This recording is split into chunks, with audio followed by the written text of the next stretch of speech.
Welcome to Building Connections That Convert. My name is Trevor Lecca, and I'm really excited to be here with you all today.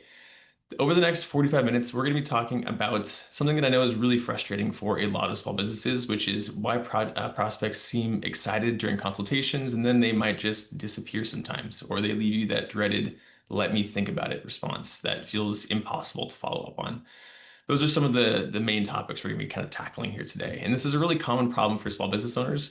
But the good news is that it's a really easy to fix issue. Right? It's totally fixable. And by the end of today, hopefully you'll have a clear roadmap to turn those into actual conversions instead of just dead end conversations. So that's what we're going to be tackling today. Let's take a quick look at an agenda, right? We're going to actually kind of work through today here. We'll start by discussing why prospects actually ghost, and it's probably not what you've originally been thinking. Then we'll look at how to evaluate your current intake process for any missed opportunities, and we'll also touch on some strategic questions that build genuine conversations and connections during those conversations, rather. And then lastly, we'll go over some follow-up techniques that feel natural instead of pushy and how you can actually implement everything that we're discussing today. And as a bonus, you'll also be able to receive an intake process checklist. So to kind of help you go through your actual process yourself after the webinar, and some email templates for different scenarios to help you kind of get rid of that blank page syndrome if you're trying to figure out how to respond to an inquiry. And so I do want to mention that today's webinar is going to be a little bit interactive. So hopefully you're all ready to answer some questions in the chat for me. But otherwise, we will have a dedicated Q&A time at the end. So we'll make sure to tackle any specific questions then. But hopefully that all sounds good. And hopefully, like I said, you guys are ready to interact a little bit with me because I am curious to see what you guys are kind of working with right now. Let's start right there. So let's go ahead and jump in. I want to get to know people in the chat here just a little bit. So tell me two things in the chat right now. If you can share what type of business you currently run. Maybe you're a photographer, coach, a consultant, interior design, whatever industry you're in. And then secondly, and I would love if there is some brutal honesty here, but what is your biggest challenge in following up with your prospects currently? Is it that they go silent a lot, or do you just not know what to say? Do you feel pushy when you're following up, which is a really common thing that I've talked to a lot of users, and that's exactly kind of the feeling they have. Do you just kind of avoid putting it all together? Let's see what people are saying. Eleanor is in business strategy consultant. Fantastic. Caitlin, she is a Seattle-based interior design firm. Fantastic. Okay, cool. Event planners, Deborah. Lita is a professional photo manager. Cool. Biggest challenge is to not come across as too pushy. Like I said, that's probably the one that out of all those that I hear the most. So I'm not surprised at all by that, Lita. We'll talk about how to kind of address that a little bit today. CJ says a venue operator, feeling pushy to keep following up on, and then I forget.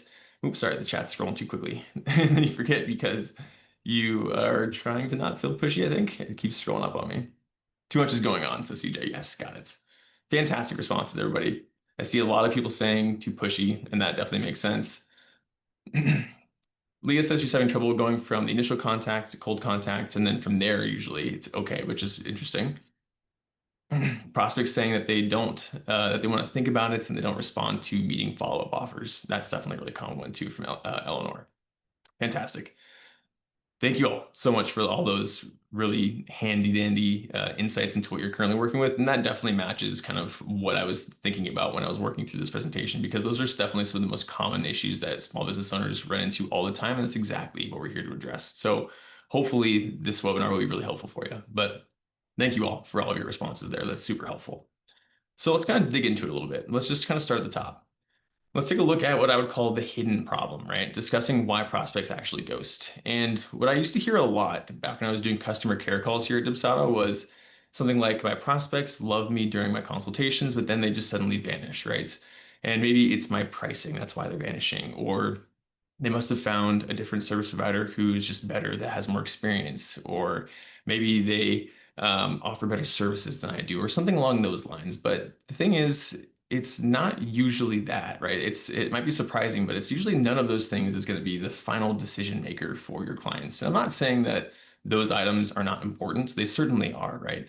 But you might see a photographer whose prices are double yours, but they're still booking a ton of clients if you're a photographer, right? Or maybe you're a coach and there's a coach who has maybe less experience than you, but they're still getting tons of good clients. And maybe you're a designer who has a very basic website, because I've even heard that one before too, right? My website's just not up to snuff, which is understandable. I can understand that as like an anxiety of a business owner, but you might have a really basic website and still convert a ton of leads. And the real difference is that genuine human connection, right? If you're seeing that you're not converting as many clients as you would hope to, it's likely that you're not able to build relationships at the same level as somebody who is converting as much as you want to. So the kind of key to think here is when prospects can't remember anything about their conversations with you, or when your follow-ups feel like everyone else's, they're just feeling like another lead in your sales funnel, and that's why they disappear. And it's not because you're not good enough, right? This is not any kind of attack on how good you run your business or how good of a provider you are, right? It's just because they don't feel connected to you as a person. And we're all humans here. Every service provider out there is human. Every client out there is also human. And we're just trying to remember that that's the fact here, right? That's really what today's conversation is all about, is remembering that we are all humans and generating more of that human connection. So the power of connection, right? Let's take a really straightforward look at two photographers as a really straightforward example. And this one's probably oversimplified even, but that's okay. These photographers are in the same markets. Maybe they have the same exact pricing, and let's say they're both equally talented photographers. And let's take a look at how they might respond to the same type of inquiry.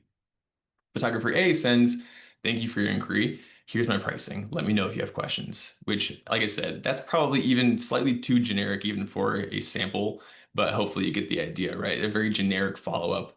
It's professional, sure, but again, right? There's no personal flair there at all. And photographer B sends, "Hi, Sarah. I saw your inquiry that you're getting married at the Vineyard Estate. I actually shot there last fall, and these sunset photos by the oak tree are incredible. And I'd love to hear more about your vision." Now, who do you think Sarah, the client, felt more connected to, right? Who do you think she remembered when she was actually comparing options, just like our friend there trying on her different jackets in the video I put there, right? Your clients are really just, especially in that kind of introductory, the intake phase, the consultation phase, they're trying things on. They're trying on different service providers to see who's going to fit the best. And if you're able to actually connect with somebody on a more personal level, like referencing the actual property that they're taking their photos at and about how awesome they came out, they're going to remember you over somebody who's not doing that, right? Since photographer B didn't just respond to the actual inquiry, she started the relationship. She showed that she's paying attention, and she demonstrated relevant experience, and she invited conversation, right, to kind of keep things moving. So, of course, right, guess who got that booking, right? And on top of that, and what we're going to talk about in just a minute here is once you kind of start implementing this framework to think about things is, guess who Sarah, that client, is going to be referring to her friends in 3 months when her friend needs to look for a photographer, right? It kind of creates this positive feedback loop for you in your business when you start building those connections. So taking a look at some of the positives of doing things this way, right? So what actually happens when you go ahead and focus on building those connections, right? And the results are hopefully pretty eye-opening, I think, right? Once you start implementing some of these things. Firstly, your conversion rate should significantly improve because prospects feel genuinely connected to you as a person and not just as a service provider, right? When they're comparing those options, they're going to remember the photographer who understood their love story or the coach who really got their challenges. Secondly, your repeat business increases because connected clients become loyal clients. They're not just buying a service, they're continuing a relationship that they actually value, right? And it's not uncommon for, business owners to start, developing actual, relationships with clients and have folks that they become close with through doing stuff like this, right? And that's totally fine. I know that some people have, maybe hangups about, where's that boundary between, a client and a friend, but we can talk about that in the Q&A if y'all are curious about what that looks like. And thirdly, right, the last thing that I mentioned a little bit ago is that you're going to get more referrals, right, from people, because when people like and trust and know that you do good work, and they're going to start referring you to the people that they know. They're not just going to be referring somebody who did a serviceable job that they didn't connect with. They're going to refer you because they connected with you, right?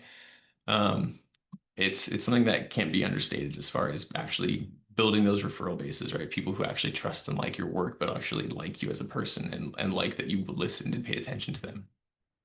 My favorite part of all this too, and it's not listed here on the slide, is that part of the like knock-on effects of doing things this way is that your follow-ups become more confident, right, with future leads because it's not going to feel as awkward. You're actually having a real reason to reach back out again. And I think that's kind of addressing some of that pushy feeling a lot of you noted during that session earlier, right, where I was asking you kind of what your current challenges are, right?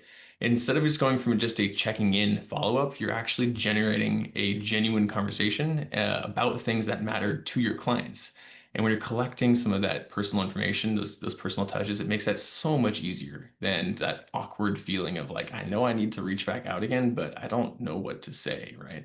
So it's starting to do some of this in the intake and consultation process makes your life a lot easier as you move forward. And of course, this isn't about being manipulative or fake. This is about actually caring about your prospects as people and not just as potential revenue. And when you do that authentically, your business results will naturally follow. So let's take a little bit of a very simple look at this framework, right? We're going to kind of split things into two categories. So this is just the foundation of kind of everything we're talking about, right? There's two different types of information that you're going to need from your clients, from your prospects, but most people would typically only focus on one, that left-hand category, right? Of course, we all know that you're going to need your project essential information. And this is the stuff that you absolutely need to know in order to deliver your service, right? Whether it's the timeline, the budget, the scope, the technical requirements, who's making decisions, for example. And this is what people typically focus on during that intake or consultation process because it is important, right? I'm not saying that this stuff is not important. It's certainly absolutely necessary. But the other half of this is that relationship building information, right? This is the stuff that actually helps you connect as humans, right? What your clients' personal motivations are, their values, what they're trying to achieve beyond just the project, what their fears are, what would make their decision amazing, right? Like if they were to feel really good about the choice that they're making. Those are the things that are really the key indicators and the key difference makers for converting somebody, right? And getting that connection built. And the problem is that most people spend 90% of their time on that first category, just that project-based information, and maybe 10% on that relationship building info. But the relationship building info is what turns those clients, those prospects into clients and clients into raving fans for those referrals, right? So hopefully after today, we can kind of flip that ratio a little bit and show you how to gather both types of information naturally.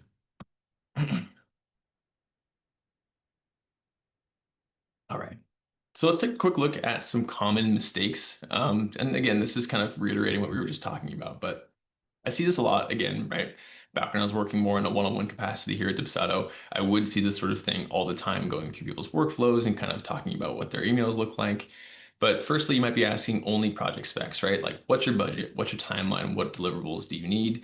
If you're only asking those questions, you are going to sound like everybody else. And when they're kind of shopping around, trying on the different coats and stuff, it's going to feel exactly the same as the last one that they tried on, right?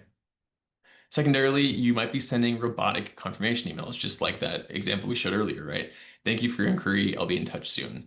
There's not any personality in that. There's no connection, and there's not a reason for them to remember you, right? You're not giving them anything to kind of latch onto to remember you by. Thirdly, maybe you aren't asking some of the right questions. Maybe you're not documenting those personal details effectively, right? If you have a great conversation and you learn about someone's story, but then 3 days later you can't remember if they have kids or what they were excited about, then the fact that you asked those questions is sort of lost to you, right? It's sort of useless. So being able to make sure you're documenting that personal information that you're collecting is equally important, right? Pardon me. And lastly, if you're using the exact same questions for all of your clients, you might run into some hangups as well. Pardon me. So for example, if you are a wedding planner and you have a bride who's super ecstatic about planning her absolute dream wedding, but then you have a separate client who is maybe wanting to elope, those two clients are going to need different approaches, obviously.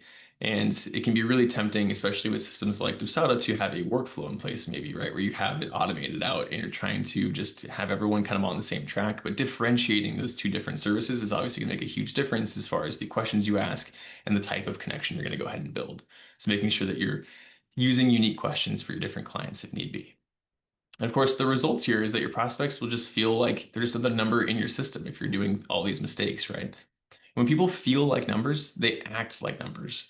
They shop around based only on prices and deliverables. And we don't want that. We want people to feel like humans and then we want them to connect, right? Lita, I see your question. We'll tackle it in just a little bit. Okay. Thank you for asking it though.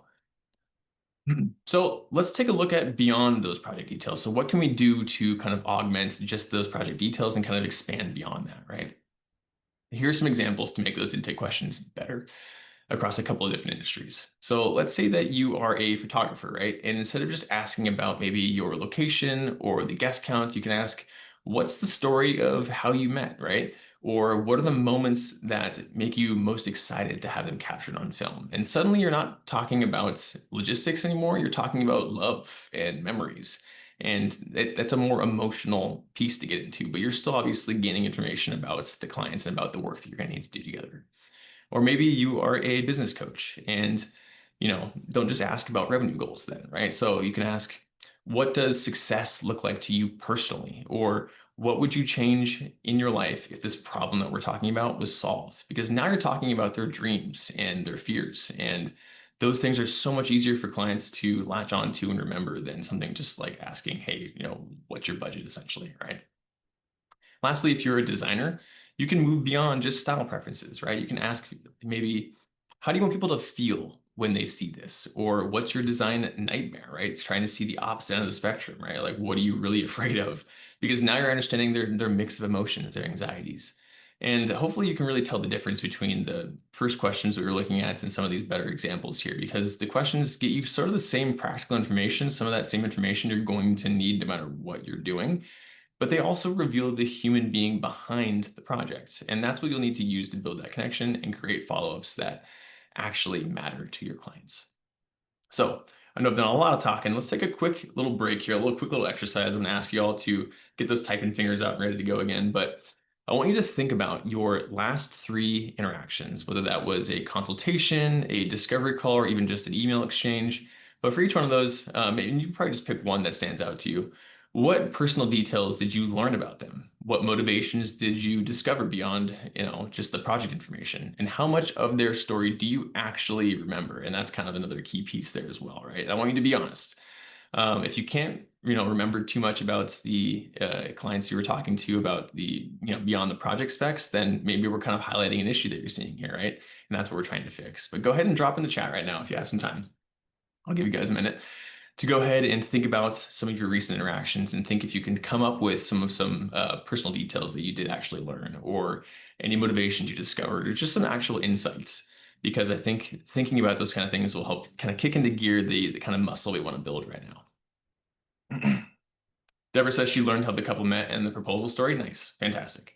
I'm gonna say I think that some folks probably do some of this already, but maybe you're just getting hung up at one point in the process, and that's totally fine. We can kind of look at it holistically as well, right? Leah says her last discovery call, they mentioned their mental health company name coming from their grandparents' legacy and how much that meant to her. That's a fantastic example, Leah. I love that one because obviously that means a ton to that prospect, right? Like that's not something to sneeze at. That's something that they really care about. And remembering that detail and being able to, recall that at will, if you have it written down somewhere or if you just remembered it offhand, you're gonna be able to stay connected so much better to that person. Jennifer says parents from 2 different countries didn't know the U.S. process for college application. They needed guidance. They don't know what they don't know. The kid's a very good athlete. Okay, cool. That's a lot of really good information, Jennifer. I love that. It sounds like you work in college applications and college consultancy. I think I've worked with a couple of folks that work in the industry. It's really cool. And Lita said, I actually get to know my clients pretty well in my intake, so I learned about the mom, how she was a former professional dancer, and how her kids, oops, sorry, I scrolled up a little bit, are into acting commercials, and how one kid has started his own car detailing business. Fantastic. I love that. That's getting pretty, good amount of detail, especially about kids, right? I mean, I'm not a parent yet. I hope to be someday, but I know that I'll probably be that parent that talks nonstop about my kid. It's something that I can imagine a lot of folks really care a lot about, obviously. So understanding like their personal lives, that's a really good example of trying to make that connection. And it's very straightforward to be able to kind of ask some of those things. It can be very natural. Cool.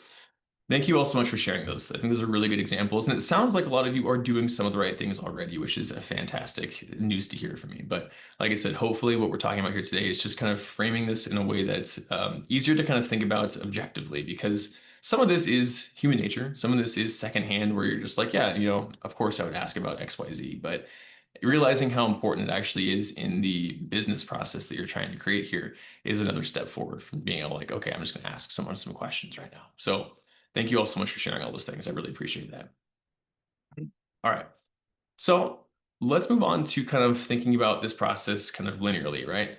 So we've talked about kind of what we want to do, but let's kind of move into, okay, let's say you have a consultation coming up, and the first thing I would recommend doing is doing a little bit of consultation prep, right? Before you even sit down with that person, it can be a really great time to actually do some of this already just to get ahead of the game, right?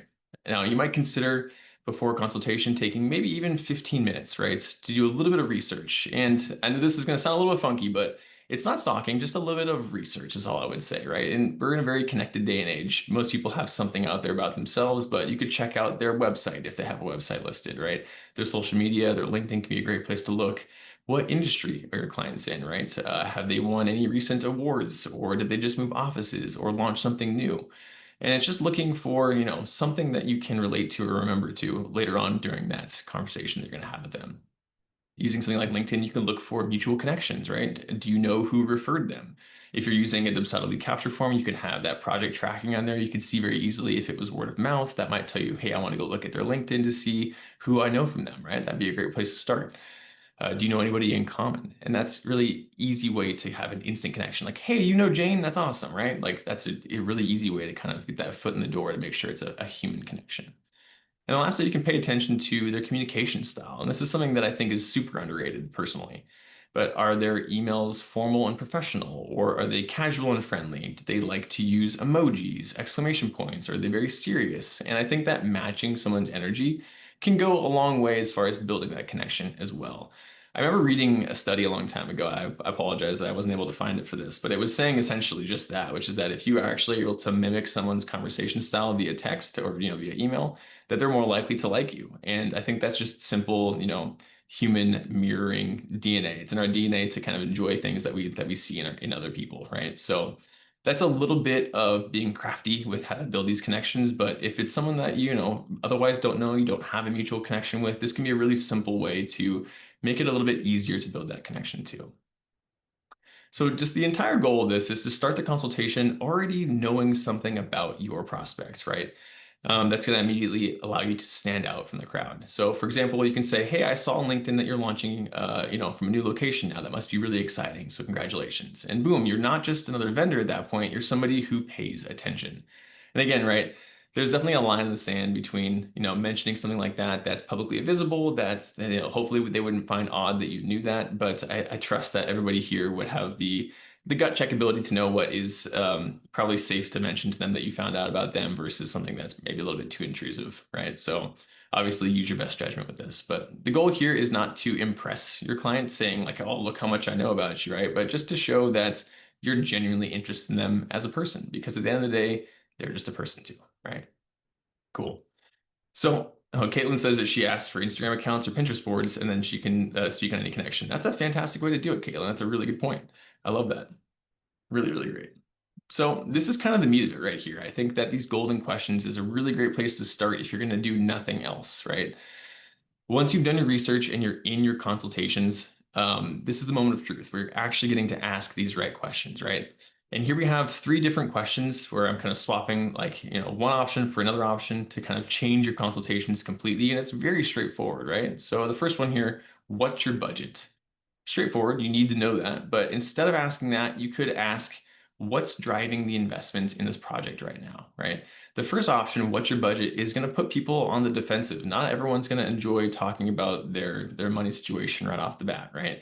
And I've definitely encountered that in some of my work with users here at Dubsado as well, is that there's some trepidation about asking about money too early. It's like, when do I ask that question? But asking something like, what's driving this investment right now, is a great way to gain actionable information and get you that information about the budget at the same time as like, hey, I want to know more context behind this, right? It's telling you about their urgency, their priorities, what they value. You're still getting that information, but it's wrapped in all that context, which is the important part.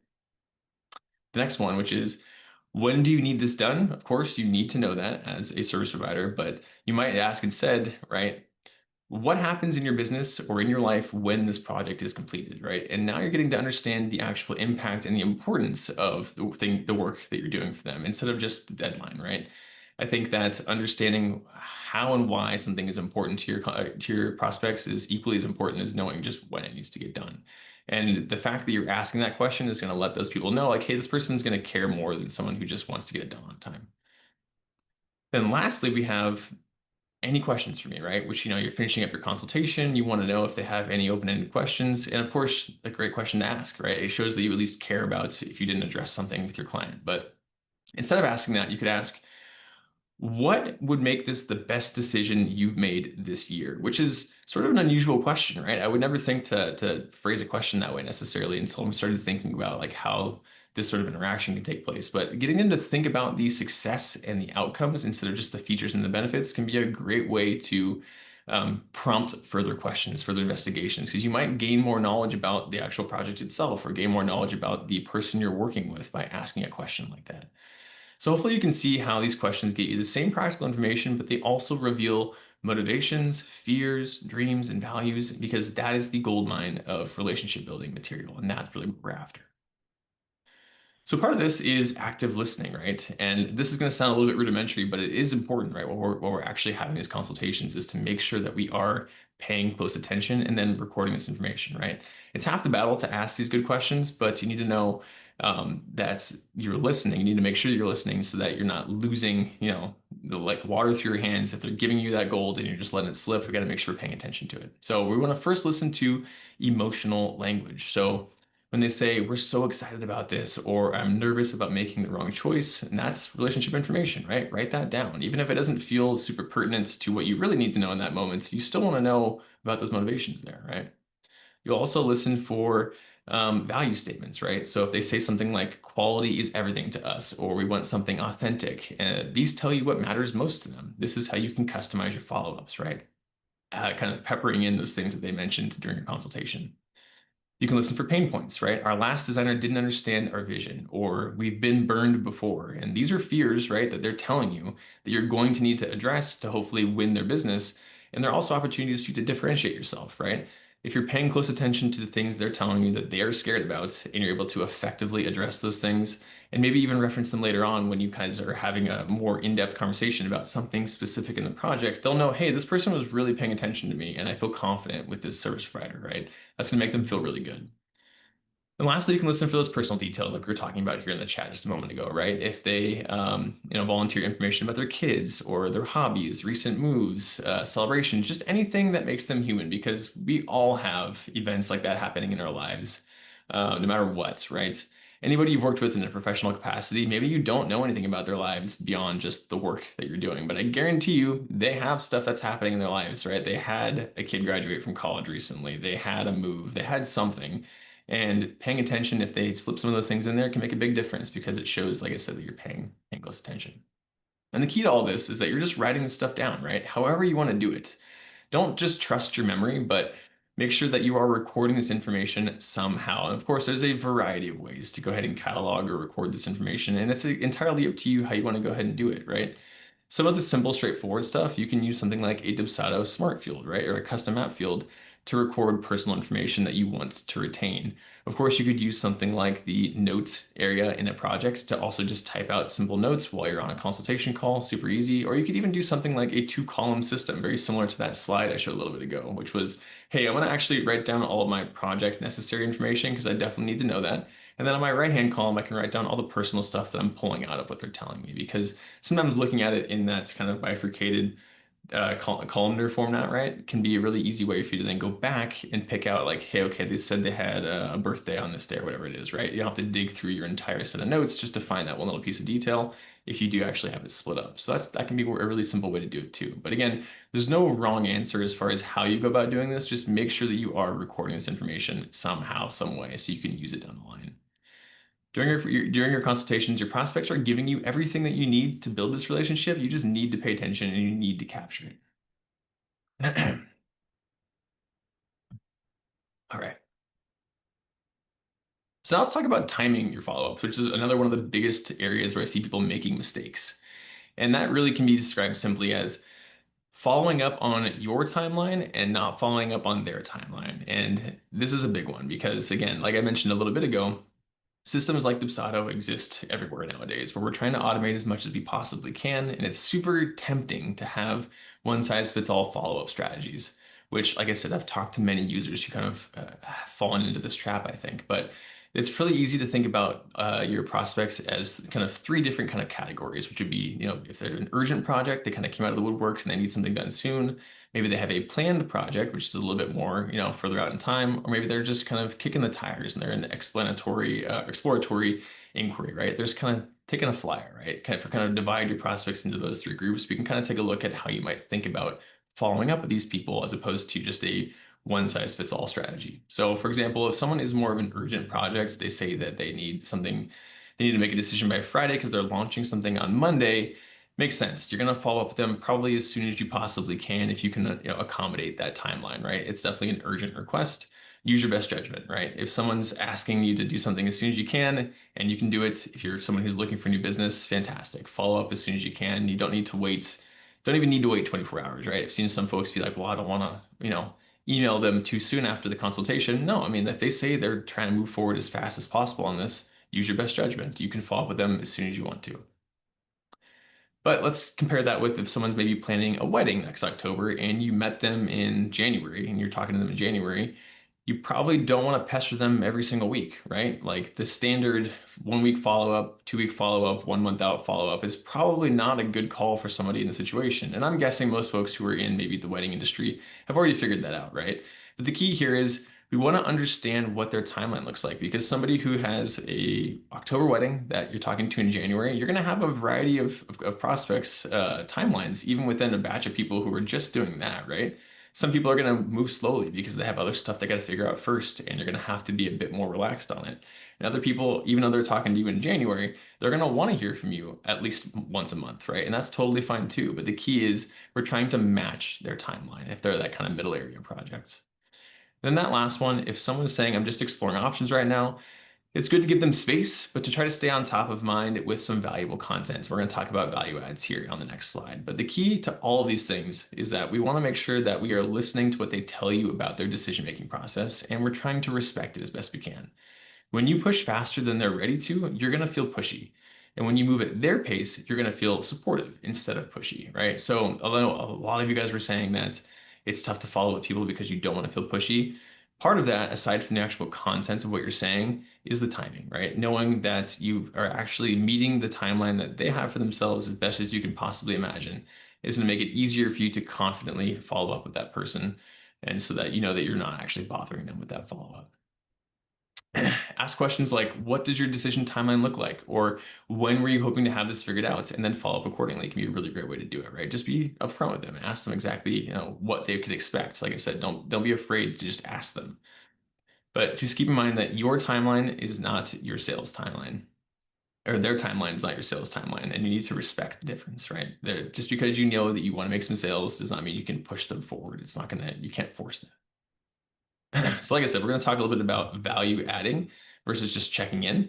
And this is pretty straightforward as well, right? So this is a very common way people kind of get hung up on that follow-up process. But if you're just sending empty check-ins because you aren't collecting personal information, your follow-ups probably look something like, hi, just following up on our conversation. Any thoughts? Not a whole lot going on there, right? It's going to, put pressure on the prospect to respond, and it doesn't give them anything of value, right? Like, why did they open your email if that's all you're going to say to them?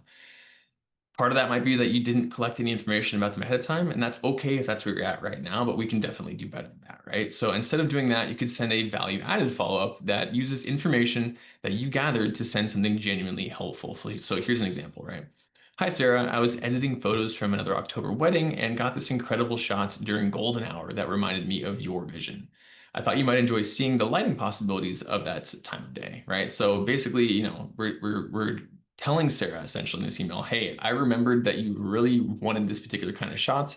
And I'm showing you, hey, I'm taking information and things that happen in my life and I'm applying it to your situation because I care about you, because I remembered what you wanted. And they're going to go, oh, that's really cool. Like, I wasn't expecting to be able to see a sample of what I wanted, but this is a perfect sample. Like, they're going to feel really seen, which is fantastic. You could also see something like, hi, Sarah, I just learned that the Riverside Gardens allows sparkler send-offs, and I remembered that you were asking about that. So I'm attaching some examples from other weddings in case it helps with your planning, right?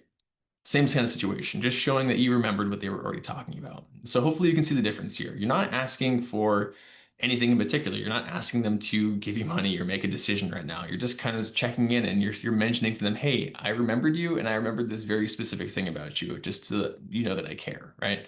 You're continuing the conversation by adding value based on what you learned about them. This approach helps those follow-ups feel way more natural instead of that forced feeling because you're being helpful and you're not being pushy. All right. Moving on over to this indecision area, right? The classic let me think about it, which strikes fear into the hearts of many solopreneurs, right? When you're getting the let me think about it. And again, This is something that I think some of you guys already understand, but it's, if you're getting a lot of these kind of responses to people or from people, just take a breath because it's not an outright rejection, right? And it's not a reflection of who you are as a service provider. It's a very normal human behavior, especially for big ticket items. Big decisions require thoughts. Small decisions require thought even too sometimes, right? So don't panic if you're getting a lot of these, but there's two approaches that I've found that work really effectively. The partnership approach, the first option here, which is saying something like this. Hey, of course, this is definitely something that you want to think through carefully. What specific aspects would be helpful to discuss further? So this invites them to share what they're actually thinking about instead of just leaving you guessing, right? Like you want to know, like, okay, cool, you're going to think about it. That's totally fine. What aspects of this are you currently thinking about? Because you might be able to offer them additional insights.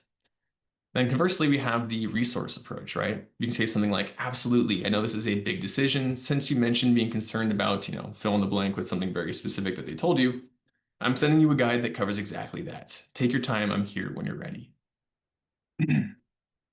Pardon. Both of these options acknowledge their need to think while keeping the door open for continued conversation. So what doesn't work though, right? Like, well, I could give you a discount if you decide today, or what would it take for you to move forward right now? And both of those options, which are very common, I see as well, right? That's just pressure that's going to kill the relationship. They're going to go immediately from, oh, I thought this person cared about me, but they just really want me to make a choice right now, and I'm not ready. And that's just going to really put a damper on building that relationship. So remember that people who need to think, they often become the best clients because they're going to be making thoughtful decisions. So it's not necessarily a bad thing that someone's taking the time to think because you want to make sure that you're getting good information from your clients. You're not forcing them just to make a snap decision that they're just going to change their mind about down the line either. So we can kind of reframe the way we think about people who need to think about things a lot, which is totally fine. Cool. We're wrapping up here, folks. We're getting close to the end here. So let's talk about some quick wins that you guys can implement today to hopefully help augment some of your processes right now. So the first things first, maybe you're going to consider adding one personal question to your intake form. Maybe you already ask some personal questions, and it sounds like a lot of you do, which is great. But maybe consider adding one additional question, just one question. Something like, what's the most important to you about this project? Or what would make this the best decision you've made this year, which is a question that I love. Just one question, really simple change, just to add in a little bit more personal detail, right? And secondly, you can go ahead and set up a simple system to track personal details. And like I said, it can be almost anything you like. Custom fields in Dubsado, a spreadsheet, that two-column format for note-taking, whatever you like, but making sure that you have some kind of system in place that you understand very well, that you can do while you're in a consultation, so something simple that you can easily record this information from clients because hopefully you're asking those correct questions and then you need to make sure you're actually retaining it to use down the road. Thirdly, you could go ahead and replace a generic thanks for inquiring email with something that references what they actually told you. And even small personalizations make a huge difference. And this is a great example of something like smart fields in Dubsado, which I mentioned, right? Even if it's just like one simple smart field that's categorizing, guest count, right? It's super easy. It's going to do it for you automatically. And it's showing that you were listening to their very specific head count of 210 people. I have no idea if that's a realistic example, but you get what I'm saying, right? Smart fields can make a huge difference and it's a very low lift. And then lastly, you can schedule your follow-ups based on their timeline and not yours. If they're deciding next month, obviously don't follow up tomorrow. So just thinking about what kind of timeline they already told you. And so these are tiny changes that will start to have a massive impact. And if you just start with one, just today, you can get going with any one of these and then start adding the others as you kind of move through things. And here's kind of a sample implementation timeline and what you can kind of expect as far as what this looks like moving forward here. So like I said, this is just a very generic example, but maybe this week you go ahead and you take a look at your onboarding process, right? Your intake process. You can go ahead and take a quick audit of it, and you can use the checklist and email templates that you're going to receive after this webinar as a way to kind of gut check yourself to see if you're asking the right questions and see where you might be missing some connection opportunities. Then maybe in 2 weeks, you can go ahead and update your intake questionnaires and your email templates, and you can start gathering information more systematically. So using your note-taking system, whatever you land on. Then maybe next month, you can start practicing this new consultation approach, since hopefully at this point, you're actually gaining a bit more information about clients right on the front end of things. But then as part of that is using those golden questions to start taking better notes and getting better information when you're having an in-person consultation. And then lastly, obviously ongoing, right? You're probably going to keep refining and improving this as you move through your life and your business, but you can start tracking your conversion rates to see if you're getting, better conversion rates and hopefully better relationship quality as well. But the key here is just to start small and then start building, right? Building momentum. You don't need to try to change everything. And that's something that I'm very guilty of whenever I come across something that I love like this, right? Where you're like, dang, I need to do all of this. Don't do that to yourself. It's okay to just do one thing at a time. And like I said, this is a pretty conservative implementation, timeline here, for example. You don't need to do everything all at once. Pick one area that you like, that you want to start changing, nail that area, and then you can move on to the next one. But hopefully you'll see that in the first 1 to 3 months, you're going to have more confident conversations with prospects and get better response rates to your follow-up emails. You'll feel less awkward about reaching out because you have real reasons to connect. And then hopefully, 6+ months, once you've had some clients come and go, you should see those conversion rates go up. Because more importantly, you're starting to build stronger relationships that lead to repeat business and referrals, which will compound over time. Like I said, that positive feedback loop. And this is a sustainable relationship-based approach to growing your business, and it will take a little bit more time up front, but it's definitely worth it in the long term. Fantastic. All right, folks. We are now here at the Q&A section. I know we've covered a lot of ground today, but I do want to hear if you guys have some specific questions or just thoughts about this. Go ahead and drop those in the chats. Maybe you want to talk about some specific challenges you've had already, or maybe some specific scenarios you're dealing with. Whatever have you, go ahead and throw those in the chats. I know I had a question in the chat a little earlier. I'll scroll back and find that in just 1 second. But please feel free, don't be shy. Any questions you have in here, you want to go ahead and throw those in the chat, go for it. Let me see if I can find that question from a little bit ago. Okay, Lita had asked, if we are going to avoid the common mistakes, how can we be efficient with automatic workflows? Apologies if you're covering this later, just wanted to jot it down in case you don't yet. That's a really good question, Lita. And I know that this kind of concept does feel a little bit at odds with those automatic workflows. And I think the best recommendation that I can give you for this sort of thing is it's obviously going to be dependent on your industry, right? Every industry is going to have kind of a different runway for what a quick versus a slow kind of timeline would look like. But my best recommendation would be to use approvals in situations where you know you're going to want to have that personal touch. And a lot of times you might want to have that approval on there anyway because you want to go back into maybe a workflow email to add that personal touch. But since it's already having an approval on there, that gives you the ability to also manipulate that send date, right?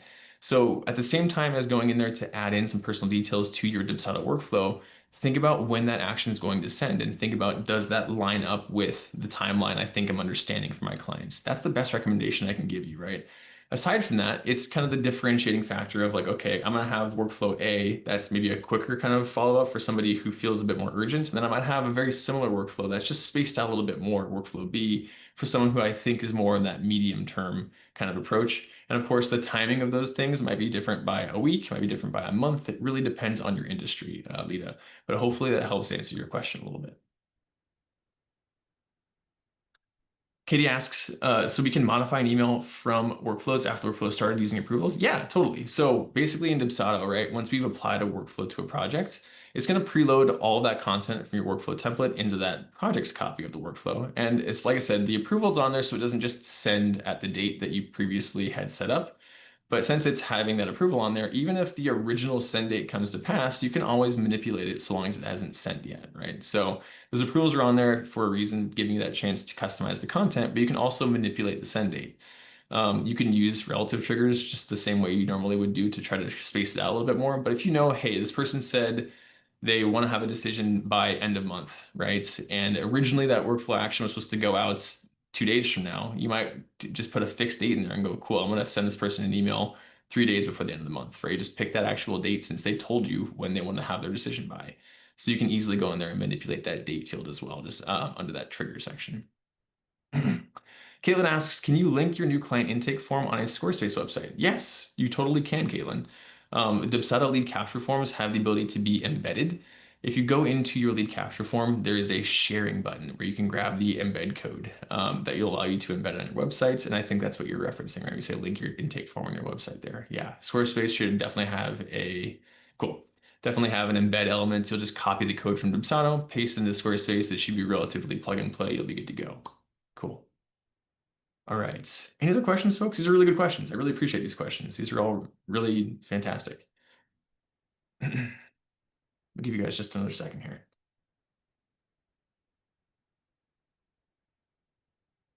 Caitlin asks, is there another call that talks about the coding aspects of the program?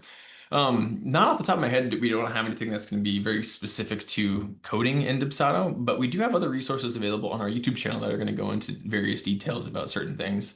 For example, I know we have a really good webinar that our fantastic marketing specialist Angela Munoz did on coding on custom forms, for example. I'm not sure if that's exactly what you're referencing, but if you go on our YouTube channel, I do recommend you can just use the search bar in our YouTube channel to find information about the specific content you're looking for as far as coding is concerned. But thankfully in Dubsado, there's not too much coding that you're going to need to do, hardly ever, right?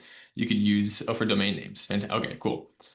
Gotcha. Caitlin, I know we have a really good article in our Help Center that goes over domain names. That's pretty straightforward as well. If you search domain names in our Help Center, you'll definitely be able to find that article there too.